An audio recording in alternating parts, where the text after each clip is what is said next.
Welcome back to my channel. कैसे हैं आप सभी? आई होप आप सभी बहुत अच्छे होंगे। आप सबकी दुआ से हम सभी बिल्कुल स्वस्थ हैं एंड मस्त हैं। बैकग्राउंड की वॉइस थोड़ा सा इग्नोर कीजिएगा क्योंकि मेरी बेटी बहुत चिल्ला रही है किसी वजह से, पता नहीं उसको कुछ नहीं मिल रहा होगा या जो भी।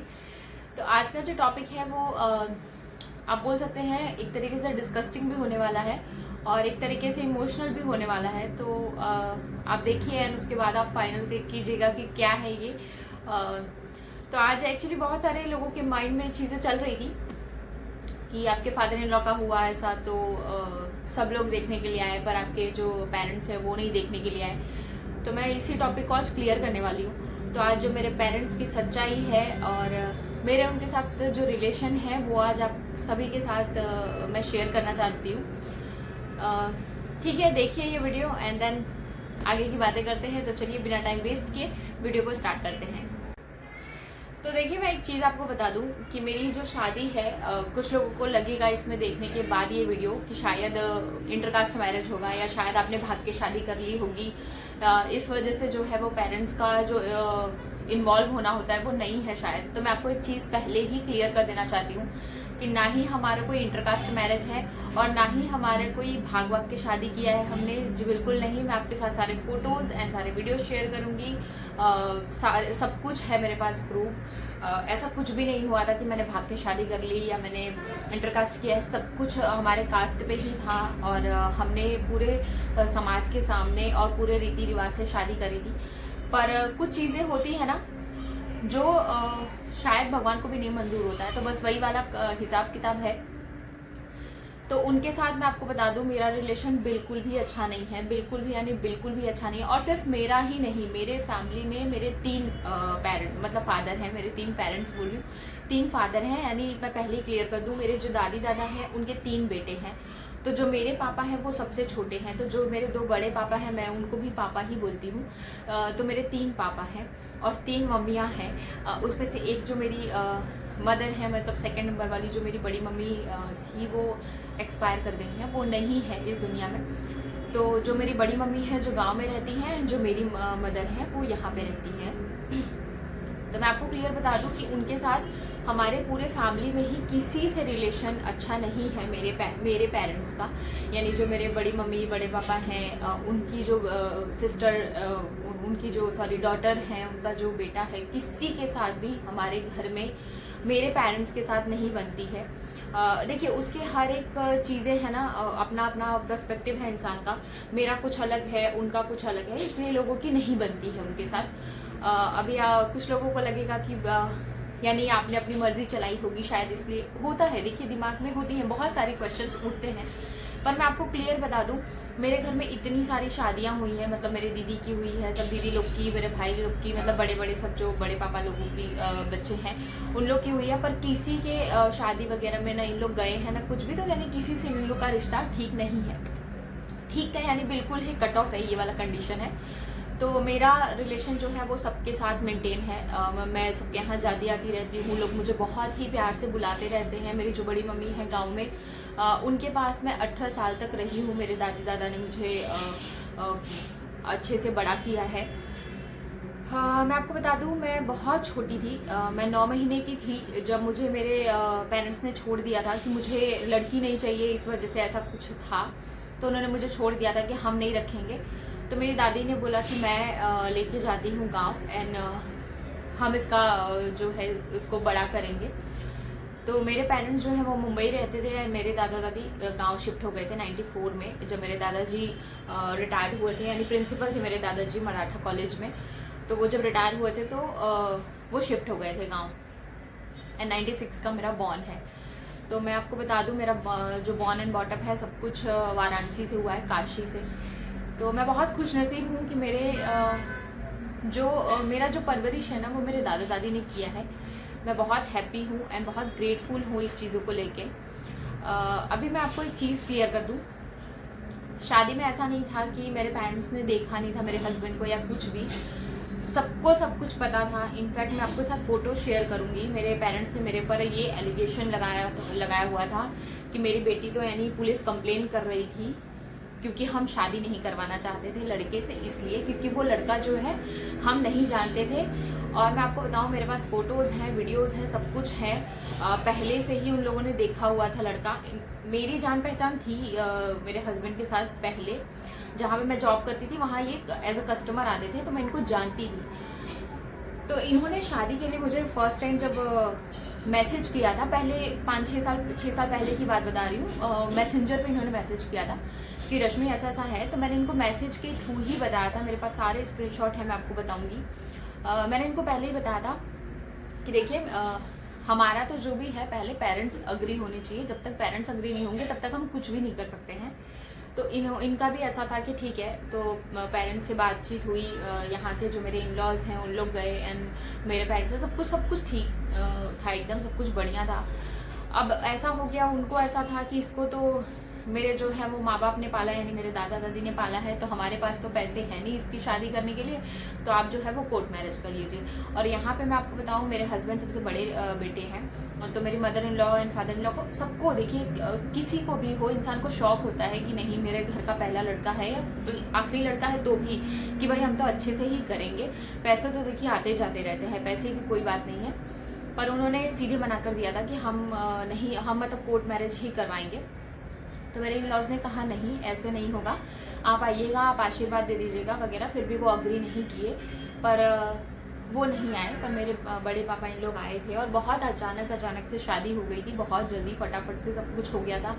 2 साल से हम एक दूसरे को जानते थे, हमारी फैमिली एक दूसरे को जानती थी, पर शादी के टाइम पे इतने ऐसे कुछ सिचुएशन क्रिएट हो गई कि मतलब 10 दिन के अंदर शादी करनी पड़ी हमको, ऐसा कुछ हो गया था। तो खैर ये सारी चीज़ें हैं, तो रिलेशन बहुत ही ख़राब है। हम मतलब मेरे पूरे फैमिली का मतलब, और मेरे पेरेंट्स के साथ बिल्कुल भी रिलेशन नहीं है, तो इसीलिए वो नहीं आए। और मैं आपको बता दूं, मेरी बेटी भी जब बॉर्न हुई थी आज से 2.5 साल पहले, तब भी वो नहीं आए थे देखने के लिए, जबकि उनको पता था वो इसी सिटी में रहते हैं जहाँ मैं रहती हूँ, वहाँ से 6-7 किलोमीटर का ही डिफरेंस है। तो आप सोचिए, ऐसा तो पॉसिबल ही नहीं है कि इंसान को ना पता चले, पता चलता है, पर पता नहीं उनका दिल है या पत्थर है, एक बार पत्थर भी पिघल जाता है। मैं आपको बताऊं, पिछले साल मेरे फादर को हार्ट अटैक आया था, एंड गांव में भी मेरे जो दादाजी हैं, मेरी बड़े मम्मी, बड़े पापा, किसी को भी ये चीज़ पता नहीं थी। तो मुझे भी यहाँ पे पता नहीं थी कि ऐसा ऐसा कुछ हुआ है। हमको कुछ 20 या 25 दिन बाद पता चला था, वो भी गांव में किसी के थ्रू पता चला था कि भाई आपके यानी घर में ऐसा ऐसा सिचुएशन हुआ है। तो गांव में बड़ी मम्मी का फ़ोन आया, मेरे दादाजी बहुत रोने लगे और मुझे बोले कि रशु तू पास में ही है, तो जाके तू मिल के आ जा उनसे।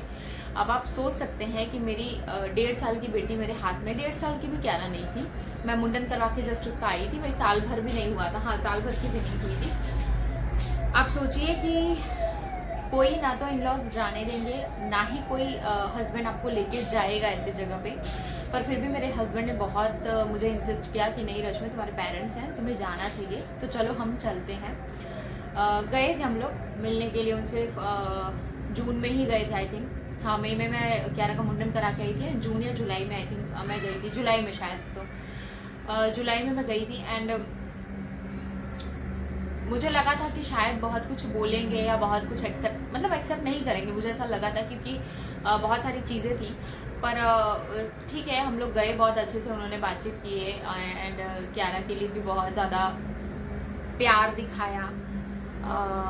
मेरी सिस्टर भी आके हक करके मुझे रोने लगी कि नहीं ऐसा वैसा। एंड जिस दिन हम गए थे उस दिन मुझे अच्छे से याद है कि मैं गई, एंड कोई भी यार 4 साल के बाद आप अगर अपने पेरेंट्स से मिल रहे हो तो होता है, आप जो आपकी इमोशंस हैं वो बाहर आती हैं।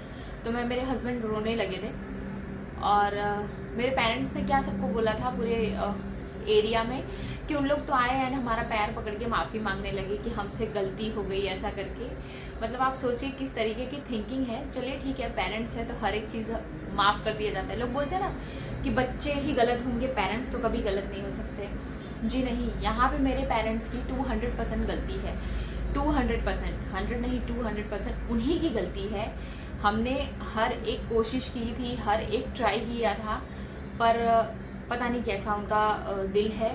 एक्चुअली दिल है ही नहीं उनके अंदर, दिल नहीं है। अगर दिल होता तो मेरी बेटी जिस दिन बॉर्न हुई थी ना, वो सब कुछ छोड़ के आते। हम कैसे गए जब आपकी तबीयत खराब थी, जब आप ऐसे सिचुएशन में थे, तो हम कैसे चले गए? तो हमारे पास दिल था, तो हमको एक इमोशन था कि नहीं यार कुछ गलत नहीं होना चाहिए आप लोगों के साथ, तो हम गए थे। इनफैक्ट उसमें भी मुझे डर लग रहा था जाने में कि शायद मैं जाऊं एंड गाली गलौज वगैरह होने लगे, कुछ ज़्यादा बात बढ़ जाए, फिर ये भी बोल सकती है मेरी मदर कि भाई इसी का तो तुम वेट कर रही थी, ये हुआ इसीलिए तुम आई। मेरे दिमाग में बहुत कुछ चल रहा था। फिर उसके बाद पिछले साल हम लोग गाँव गए थे एंड वहाँ पे कुछ ऐसे चीज़ें हुई कि फिर से रिलेशन ख़त्म हो गया। यानी कुछ बातचीत हुई नहीं थी, ऐसी झगड़ा वगैरह कुछ हुआ नहीं था, बस ऐसे ही बातचीत बंद हो गई। आप अगर इंटरेस्टेड होंगे तो मैं बहुत अच्छे से ब्लॉग बनाऊंगी ये, मेरे इन लॉज के साथ ये वीडियोस बनाऊंगी, ताकि लोगों को ये ना लगे कि सिंपैथी गेन कर रही है, ऐसा कुछ नहीं होना चाहिए। तो इसलिए मैं इन लॉज को भी अपने साथ बिठा के, मेरे हस्बैंड को साथ बिठा के ज़रूर आपके साथ ये जो टॉपिक है वो डिस्कस करना चाहूँगी, क्योंकि मैं चाहती हूँ कि सोशल मीडिया पे ना ये चीज़ आए, लोगों को पता चले। क्योंकि आज तक 6 साल तक मैंने देखा है, 6 साल से लोगों को यही है कि लड़की ही गलत होगी, लड़का और लड़की का ही हुआ होगा कुछ, और फटाफट से शादी कर ली एंड देन ये सारी चीज़ें हो गई। तो मेरे पास भाई प्रूफ है सारी, मेरे पास सब कुछ है। अगर आप इंटरेस्टेड होंगे, इसलिए मैं बता रही हूँ कि अगर आप इंटरेस्टेड होंगे तो मैं ज़रूर शेयर करूँगी सारी चीज़ें, एक एक करके बहुत डेप्थ में बताऊँगी आपको सारी चीज़ें। तो इसीलिए वो मेरे फादर इन लॉ को देखने नहीं आए, जो कि मुझे बहुत हर्ट किया ये चीज़ें कि आपकी जब तबीयत खराब थी तब हम गए थे और सब कुछ भुला के हम गए थे। तो कम से कम आपका एक फ़र्ज़ बनता है कि अगर आप घर पे नहीं आ सकते हैं तो कम से कम आप हॉस्पिटल में तो एक आ ही सकते थे। हॉस्पिटल में मेरे फादर इन लॉ 1 हफ्ते थे और कुछ बहुत नॉर्मल सा एक्सीडेंट नहीं हुआ था। एक्सीडेंट ऐसा हुआ था कि मैंने आपके साथ शेयर किया हुआ है, आपने देखा हुआ है वो सारी चीज़ें। तो मुझे बहुत कुछ डीपली बताने की ज़रूरत है नहीं। बहुत बेकार वाला एक्सीडेंट हुआ था और बहुत बेकार सिचुएशन हो गई थी हमारे घर की उस टाइम पे। पर ठीक है, आपके आने से ना आने से कुछ हमारा हो नहीं जाएगा, ना ही हमारा कुछ बिगड़ जाएगा, ना ही कुछ अच्छा हो जाएगा। पर होता है ना एक चीज़ें कि इंसान को एक तसल्ली रहती है कि मेरे जो बड़े पापा हैं वो मुंबई से जिस दिन सुने वो उसी दिन भाग के मेरे बड़े पापा आए। सोचिए उन लोग का दिल कैसा है और उन लोग मेरे साथ कैसे हैं। मेरी भाभी का वीडियो कॉल आ गया था, इसलिए मैंने फिर पॉज किया वीडियो। तो बस यही सारी चीज़ें हैं, इसीलिए वो नहीं आए। तो आई होप ये जो थोड़ा सा लोगों में मतलब कन्फ्यूजन था वो कुछ हद तक मैंने क्लियर किया है। अगर आप इसको बहुत अच्छे से जानना चाहते हैं, बहुत डेप्थ में इसके जाना चाहते थे, तो मुझे कमेंट सेक्शन में ज़रूर बताइएगा। मैं आपको एक एक करके चीज़ें क्लियर करूँगी। मैं भी चाहती हूँ कि मैं क्लियर करूँ ताकि जो मेरे माथे पे कलंक लगे हुए हैं वो सारे ख़त्म हो। इसलिए मैं ज़रूर चाहती हूँ कि ये वीडियो वायरल हो एंड बहुत लोगों को पता चले। आप शेयर कीजिए ये वीडियो, लाइक कीजिए, मेरे चैनल को सब्सक्राइब कीजिए। तो बस यही कहना चाहूँगी। बहुत सारी चीज़ें ऐसी हैं जो अभी मैं बस बहुत शॉर्ट में बता रही हूँ। देखिए इतने साल का जो लाइफ है ना, आप 10 मिनट में नहीं बोल सकते हैं, ठीक है। तो मुझे अगर आप इंटरेस्टेड होंगे तो मुझे इसके बहुत सारे पार्ट्स बनाने पड़ जाएंगे। मुझे कभी कभी ऐसा लगता है कि अगर मैं एक बुक लिखने जाऊँ ना तो इतनी मोटी बुक भी कम पड़ेगी मेरी लाइफ लिखने के लिए, क्योंकि बहुत मेरी लाइफ में जो है वो अप्स एंड डाउन्स आए हैं। पर बाय गॉड ग्रेस मेरे ऊपर बहुत भगवान की कृपा है कि सब कुछ मेरी लाइफ में अच्छा है, कुछ प्रॉब्लम नहीं है। तो बस यही सब है। अगर ये वीडियो से आपको थोड़ा सा भी क्लैरिफिकेशन मिला होगा तो प्लीज़ मेरे चैनल को सब्सक्राइब कीजिएगा, मुझे सपोर्ट कीजिएगा and also press the bell icon, ताकि मेरे वीडियोस के हर एक नोटिफिकेशन आपको टाइमली मिलते रहें। एंड अभी बहुत अच्छे अच्छे ब्लॉग्स आने वाले हैं, तो प्लीज़ सब्सक्राइब कर लीजिएगा। तो आज के लिए बस इतना ही, मिलते हैं नेक्स्ट वीडियो के साथ, तब तक के लिए बाय।